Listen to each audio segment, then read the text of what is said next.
Baik, Assalamualaikum warahmatullahi wabarakatuh. Saya di sini akan menjelaskan sistem hukum anti korupsi.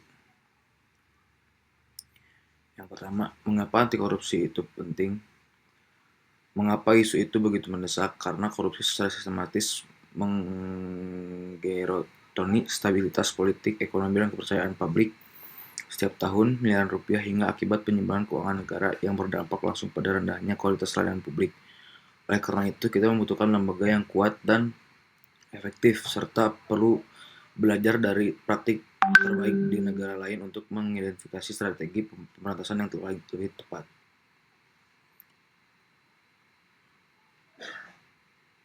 ICAC Hong Kong Independent Commission Against Corruption. Mari kita lihat ICAC Hong Kong, salah satu lembaga anti korupsi tersukses di dunia.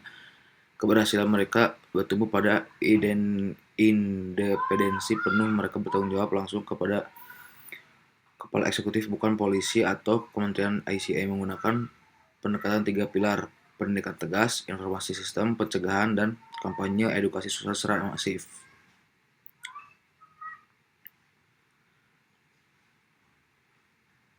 Beralih ke Singapura, CPIB memiliki senjata utama berupa political will atau kemajuan politik yang sangat kuat dari pemerintahannya. Salah satu strategi untuk mereka adalah memberikan gaji yang sangat kompetitif bagi pejabat publik untuk menekan insentif melakukan korupsi dengan kebijakan zero tolerance. Semua laporan diproses tanpa kecuali, didukung dengan kewenangan yang luas seperti penyitaan aset dan pemeriksaan rekening bank secara mendalam.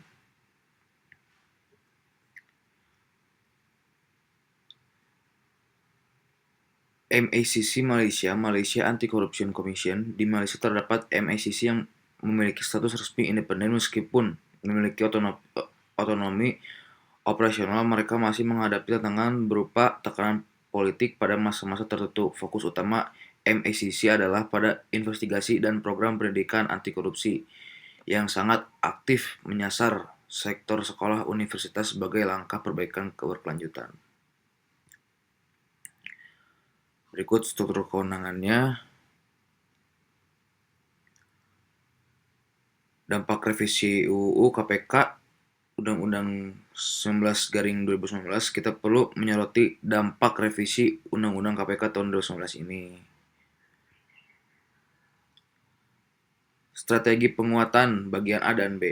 Untuk memperkuat sistem kita, ada dua strategi utama. Pertama, penguatan kelembagaan. Kita harus mengembalikan independensi KPK, menyediakan izin penyadapan agar investigasi lebih tepat dan cepat, memperkuat sinergi antara KPK, Polri, dan Kejaksaan. Kedua, reformasi sistematik, digitalis layanan publik dan sistem anggaran harus dilakukan untuk menutup celah korupsi dalam pengadaan barang dan jasa.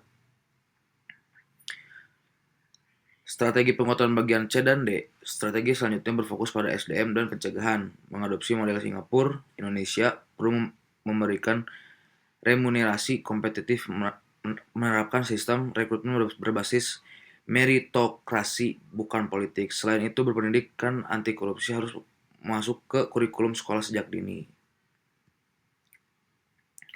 Perbandingan efektivitas penegakan hukum. Secara data, efektivitas KPK masih tertinggal mencapai 90%, Singapura 95%, sementara KPK hanya di angka 70-80%. Durasi investigasi di Indonesia juga jauh lebih lama, yakni 8 hingga 24 bulan dibandingkan Singapura yang hanya butuh 4-10 bulan. Penurunan drastis juga terlihat pada jumlah OTT KPK pasca 2019 yang hanya berkisar 10-50 operasi per tahun.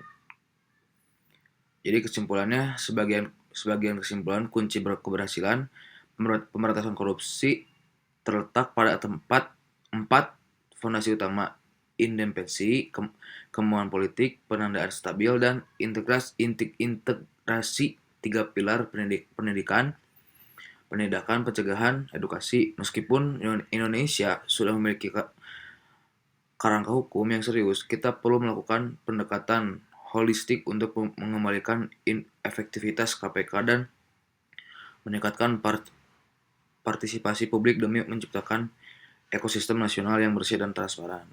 Baik, terima kasih.